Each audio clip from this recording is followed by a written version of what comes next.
Video penyuluhan kanker payudara dan kanker leher rahim oleh kelompok 2 Kabupaten Manggarai Timur. Selamat menyaksikan. Halo, selamat siang. Hai, selamat siang dok. Ini ramai sekali kamu Iya. makan kue. Bagaimana? Ada acara kah? Tidak kak dok, lihat ini tim leader tadi kak dok datang dia bawa gosip. Tapi benar dok. Jangan sebar berita buruk apa, bohong, hoax itu Dia namanya. bilang ada yang kanker payudara. Makanya kami tadi kemarin setujukan ya dok. Kita dengar dari mana? Kemarin kak dok di HP periksa tuh, terus dia cerita di saya dia kak bilang gini, dokter bilang saya kanker apa nih, kanker payudara. Begitu dok, tapi dia datang pas dia punya payudara kak dok bengkak. Pantesan dia punya payudara selama ini kak dok bengkak terus tuh dok. Kemarin baru dia pulang periksa, dia bilang dia kanker payudara gitu dok. Jadi itu yang mereka merasa ngeri begitu ya dengan kanker payudara yang Ya dok, soalnya kak kami baru dengar kalau ada kasus itu di sini dok. pas sudah kalau begitu. Kebetulan besok di puskesmas itu ada penyuluhan. Topiknya tepat seperti yang kita mereka lagi bahas, yaitu tentang deteksi dini kanker payudara dan kanker leher rahim. Jadi kalau misalnya ibu-ibu mereka penasaran tentang apa itu kanker payudara, besok datang ke puskesmas sekitar jam-jam 9 begitu, sehingga bisa mendengarkan informasi yang lengkap tentang cara mengenali, kemudian tentang apa yang harus dilakukan kalau terkena kanker payudara. Itu semua besok, oke? Jangan ada yang tidak datang. Oh iya dok, makasih dok. Makasih dok ya. Selamat pagi ibu-ibu semua. Selamat pagi ibu. Yang saya hormati Ibu Kepala Puskesmas Kota, yang saya kasih ibu-ibu peserta penyuluhan pada hari ini. Terima kasih karena sudah meluangkan waktu untuk hadir bersama kami pada hari ini. Perkenalkan, saya Dr. Novi. Saya dokter di Puskesmas Kota Badanya. Jadi hari ini ibu-ibu kami mengumpulkan ibu-ibu sekalian ke tempat ini untuk sama-sama kita membicarakan tentang deteksi dini kanker payudara dan kanker mulut rahim. Ya. Jadi mungkin ibu-ibu bertanya, apalagi kanker payudara, apalagi kanker leher rahim. Selama ini mungkin mendengar tetapi belum begitu paham. Jadi hari ini kita akan sama-sama membicarakan atau membahas tentang deteksi dini atau pengenalan lebih awal tentang kedua jenis kanker yang sering sekali menyerang wanita. Di awal pertemuan ini kita akan membahas terlebih dahulu tentang kanker payudara. Ya, apa itu kanker payudara? Kanker payudara adalah suatu keganasan. Jadi ada benjolan di payudara seorang wanita ataupun seorang laki-laki dan bersifat ganas. Jadi dia mengenai seluruh jaringan di payudara kecuali bagian kulit. Lalu apa saja atau siapa saja yang bisa beresiko terkena kanker payudara? Yang pertama, wanita atau perempuan yang haid pertamanya itu usianya kurang dari 12 tahun.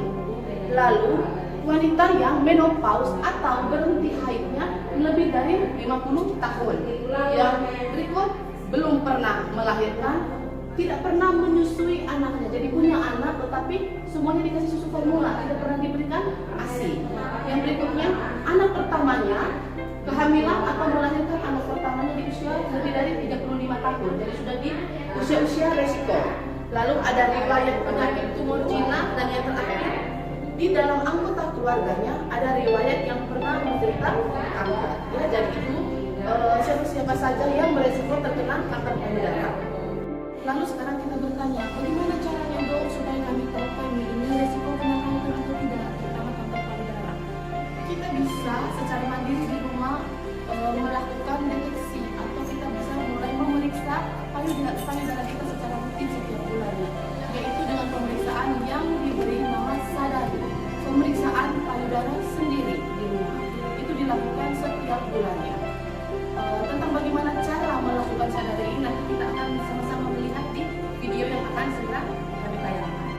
Sadari. 1. Berdiri di depan cermin, 2 tangan di sisi tubuh, dan lihat apakah ada perubahan pada payudara, seperti perubahan ukuran, bentuk, warna kulit, kerutan pada kulit, dan cekungan atau tarikan kulit ke dalam. Angkat kedua tangan ke atas kepala. Perhatikan adanya perubahan tersebut pada payudara. payudara. Letakkan tangan di pinggang sambil menekan pinggang dan perhatikan apakah terjadi perubahan pada payudara. Bungkukkan badan di depan cermin dan perhatikan apakah kedua payudara menggantung seimbang. Tekan telapak tangan dengan kuat ke sisi badan sehingga payudara menonjol ke depan dan amati apakah terdapat perubahan pada payudara. Cek dan urutlah pelan-pelan daerah sekitar puting sampai ujung puting. Amati apakah keluar cairan tidak normal seperti nanah kekuning-kuningan dan terkadang bercampur darah. Bedakan antara ASI pada perempuan yang menyusui. Pada posisi berdiri, angkat lengan kanan ke atas kepala. Gunakan tangan kiri ibu untuk meraba payudara kanan menggunakan 3 jari, yaitu telunjuk, jari tengah, dan jari manis. Mulai dari payudara kiri dan gerakan jari-jari di seluruh bagian payudara dengan gerakan memutar. Rasakan apakah ada benjolan atau penebalan. Terus bergerak seputar payudara dengan gerakan memutar ke dalam sampai menyentuh puting. Pastikan untuk memeriksa daerah di antara payudara dengan bawah lengan dan payudara dengan tulang selangkah. Demikian, lakukan pemeriksaan dengan cara yang sama pada payudara kiri. Jika terdapat perubahan ukuran dan bentuk payudara, terdapat lipatan atau cekungan pada kulit payudara atau adanya benjolan keras atau penebalan di dalam atau dekat payudara, segera hubungi petugas kesehatan. Tadi kita sudah menyaksikan bersama tentang video sadari. Diharapkan apabila menemukan pada diri kita atau keluarga kita terdapat benjolan atau perubahan pada payudara, segera ke puskesmas atau ke rumah sakit untuk dilakukan pemeriksaan sadanis, yaitu pemeriksaan payudara secara klinis. Baik ibu-ibu sekalian, sekarang kita lanjutkan dengan deteksi dini kanker mulut rahim atau CA cervix. Oke. Apa itu leher rahim? Leher rahim merupakan bagian terendah dari rahim atau pintu tempat kita keluar darah haid, pintu tempat terjadinya pertemuan antara penis apabila kita melakukan hubungan seksual suami istri. Lalu, apa yang dimaksudkan dengan kanker leher rahim?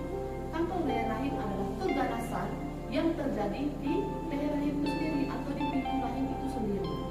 Kanker leher rahim merupakan kanker kedua terbanyak setelah kanker payudara.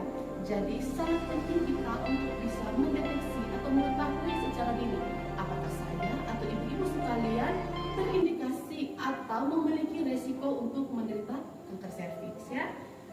Lalu penting juga kita mengetahui penyebab atau faktor resiko apakah saya atau ibu-ibu bisa menderita kanker serviks. Yang pertama adalah menikah atau tidak menikah tapi melakukan hubungan seksual dengan usia sebelum 17 tahun. Kemudian sering berganti-ganti pasangan seksual. Lalu terpapar infeksi menular seksual. Jadi jika kita sering berganti pasangan seksual, besarlah resiko kita untuk terpapar penyakit menular seksual. Melahirkan banyak anak. Kemudian perokok, entah itu perokok aktif, menghirup sendiri rokok, ataupun perokok pasif, kita menghirup asap rokok itu. Lalu yang berikutnya, adanya penurunan daya tahan tubuh. Dan yang terakhir, memiliki saudari perempuan atau ibu atau keluarga yang menderita kanker leher rahim itu sendiri. Lalu tadi sudah saya sebutkan di awal tentang deteksi dini. Bagaimana caranya? Hal sederhana yang bisa kita lakukan di puskesmas adalah dengan melakukan PIVA test. PIVA test sendiri itu adalah suatu pemeriksaan pada si mulut rahim menggunakan asam asetat. Asam yang biasa kita pakai atau asam cuka itu setelah dilakukan pencampuran itu bisa dipakai untuk melakukan deteksi dini. Tapi ada syarat-syarat, yaitu yang bisa dilakukan pemeriksaan PIVA adalah mereka yang sudah aktif secara seksual dan berusia dengan kisaran 30 sampai 50 tahun. Lalu yang berikutnya adalah dipastikan saat hendak dilakukan pemeriksaan PIVA sedang tidak menderita kanker posisi mengangkang, lalu nanti dokter atau bidan akan memasukkan alat ke jalan lahir ibu, diperiksa, lalu kemudian diolesi menggunakan kapas lidi. Setelah diolesi, kita akan menunggu sekitar 1 menit untuk mengetahui hasil dari tes IFA itu sendiri. Jika hasilnya positif, akan dilanjutkan dengan satu langkah lagi, yaitu krioterapi. Itu untuk mematikan sel-sel yang ada indikasi atau ada kemungkinan menuju ke kanker leher rahim. Tetapi jika hasilnya nanti normal atau misalnya tidak terdapat kelainan, maka ibu bisa melakukan tes IFA ulang di tahun berikutnya atau setiap 1 tahun sekali. Ibu-ibu, untuk tes IFA ini kita bisa langsung tahu hasilnya dalam 1 menit setelah pemeriksaan. Kalau ada perubahan pada mulut rahim, kita bisa langsung tata laksana saat itu juga dengan menggunakan krioterapi sambil dipikirkan kemungkinan untuk ibunya dirujuk ke rumah sakit. Tetapi jika hasilnya negatif untuk IFA tes ini, maka ibu bisa pulang lalu dilakukan pemeriksaan ulang setiap tahunnya, atau dengan kata lain kita melakukan IFA tes 1 tahun 1 kali. Jadi demikian saja yang bisa dijelaskan tentang deteksi dini kanker payudara dan deteksi dini kanker mulut rahim. Kiranya setelah mengikuti penyuluhan singkat ini, kita semua, saya dan ibu-ibu sekalian bisa segera sadar untuk melakukan deteksi dini. Karena dengan mengetahui lebih awal tentang adanya kanker payudara maupun kanker leher rahim akan memperbesar peluang untuk sembuh. Gimana Ibu? Pertanyaannya? Terima kasih dok. Saya mau bertanya ke dok, untuk pemeriksaan IFA-nya itu apakah dipungut biaya atau bagaimana dok? Terima kasih. Oke, terima kasih untuk pertanyaannya. Jadi pemeriksaan IFA ini bisa dilakukan di puskesmas dan tidak dipungut biaya. Jadi ini gratis. Ya, jadi ibu-ibu yang ingin melakukan IFA silakan langsung ke puskesmas, mendaftarkan diri di loket, lalu kemudian nanti akan diarahkan ke poli IFA sehingga bisa dilakukan pemeriksaan tanpa dipungut biaya. Ya. Terima kasih dok. Demikian video penyuluhan dari kelompok 2. Mari lindungi perempuan Indonesia dari kanker leher rahim dan kanker payudara. Terima kasih.